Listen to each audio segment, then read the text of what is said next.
Right, today I'll be reviewing a Powerball. I think this one's called the Powerball Supernova. Yeah, it is.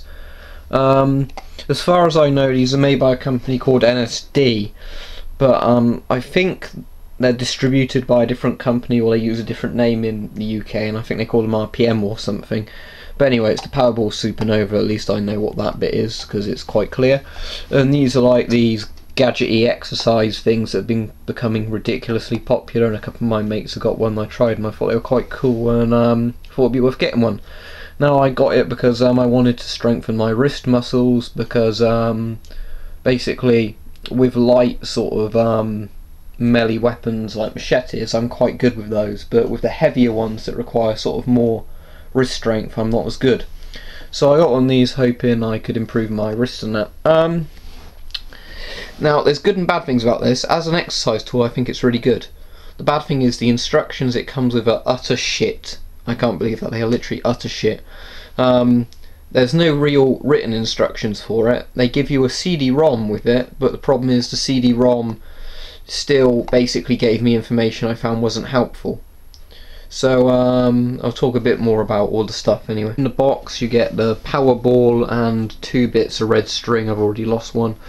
The red string you're meant to sort of twine around the gyro thing, and then you pull it and that gets the speed up enough to start it off.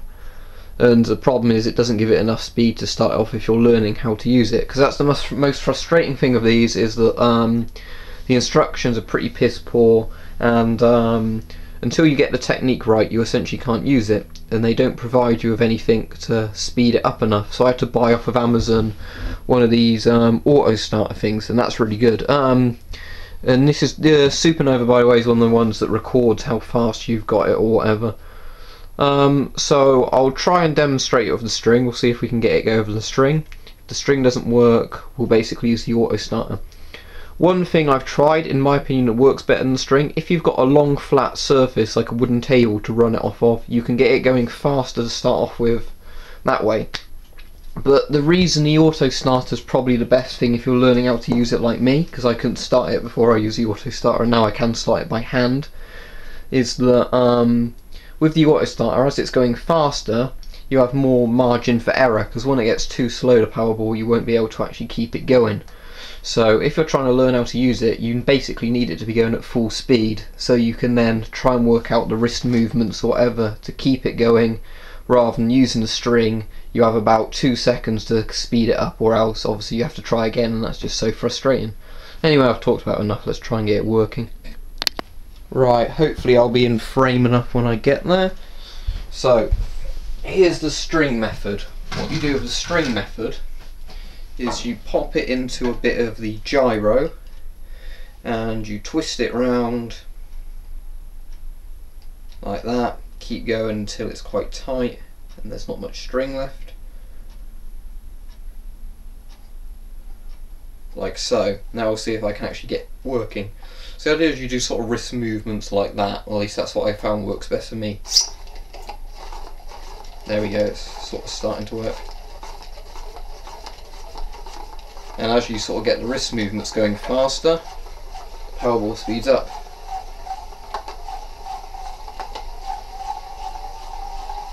You can probably hear it speeding up as well. And then you can switch it to the other hand or whatever.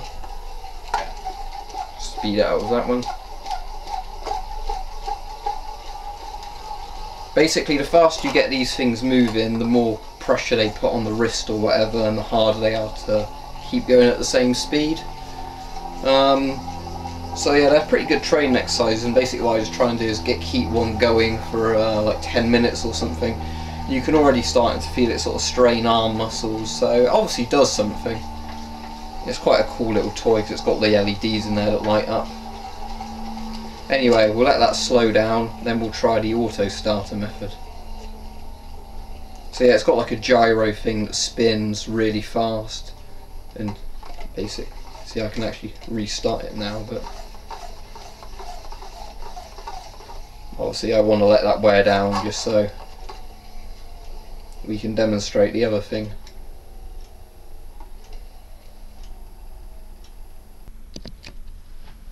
Okay, so here's the auto starter. It's basically plastic base with a 9-volt battery in it. You sit the Powerball on the base, like so, press the button in, it spins the sort of gyro inside, then you get it going. I think the base is designed to fit quite a lot of different types of Powerballs, so it's not completely specific for one actual individual Powerball, but seems to work fairly well. I mean, without that I'd have never got this going to start with. So yeah, the Powerballs is a bit of a weird review, isn't it? But yeah, I'd say the Powerballs are actually quite good exercise tools. I can definitely feel it doing stuff to my arms. Hopefully it will make me better with a sword in a few weeks. We might try the sword again and see if I can chop better with it. But the Powerballs are interesting tools, but the instructions with them are shit, which leads to a lot of frustration in the long run. So you probably need to get an auto starter with one when you first use one, so you actually know what you're doing. Anyway, thanks for watching.